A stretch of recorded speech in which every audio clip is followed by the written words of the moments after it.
नमस्कार साधक मित्रों, आपका स्वागत है सच्चा गुरु पथ पर, जहां हम सुनते हैं परमहंस योगानंद जी की दिव्य आत्मकथा, योगी कथा अमृत से अद्भुत प्रेरणादायक प्रसंग। आज हम सुनेंगे अध्याय 19। मेरे गुरु कोलकाता में प्रकट होते हैं श्री रामपुर में। एक ऐसा अध्याय जहां योगानंद जी के गुरु श्री युक्तेश्वर गिरी प्रकट होते हैं, लेकिन जिस तरह और जिस स्थान पर वो दिखाई देते हैं, वह घटना आज भी चमत्कार और दिव्यता का जीवंत प्रमाण मानी जाती है।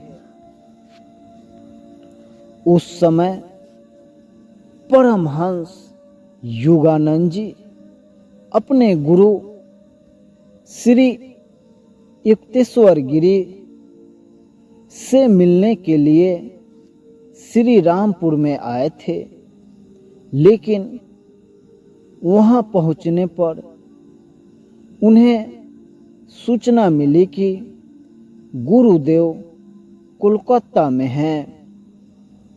योगानंद जी का मन थोड़ा उदास हुआ। उन्होंने सोचा, काश अभी गुरुदेव मेरे सामने होते, पर उसी क्षण जैसे ही वे एक छोटे कमरे में ध्यान की मुद्रा में बैठे, अचानक कुछ दिव्य हुआ। पूरा कमरा एक सुगंधित प्रकाश से भर गया और उसी प्रकाश के बीच उनके गुरुदेव श्री युक्तेश्वर गिरी प्रकट हो गए। योगानंद जी उस क्षण अवाक रह गए। वे जानते थे कि गुरुदेव कोलकाता में हैं, फिर यह कैसे संभव है। उन्होंने नम्र होकर प्रणाम किया और कहा, गुरुदेव आप यहाँ श्री रामपुर में कैसे? गुरुदेव मुस्कुराए और बोले, क्या यह कठिन है मेरे पुत्र?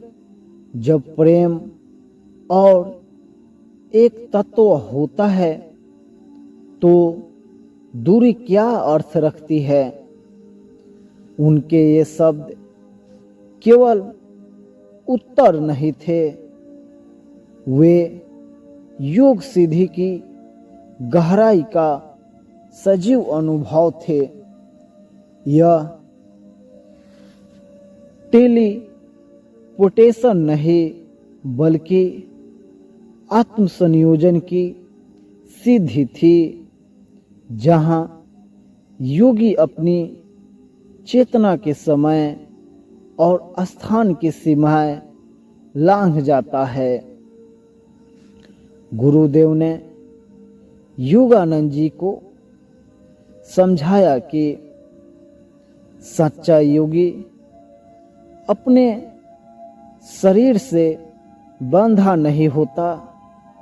जब आत्मा परमात्मा में लीन हो जाती है तो वह इच्छा अनुसार किसी भी स्थान पर प्रकट हो सकती है। यह वही योग है जिसे हम परमहंस योग कहते हैं, जहां साधक अपने सूक्ष्म शरीर से दूसरे स्थान पर जा सकता है। योगानंद जी ने लिखा है, गुरुदेव का शरीर मेरे सामने उतना ही वास्तविक था जितना सूरज का प्रकाश।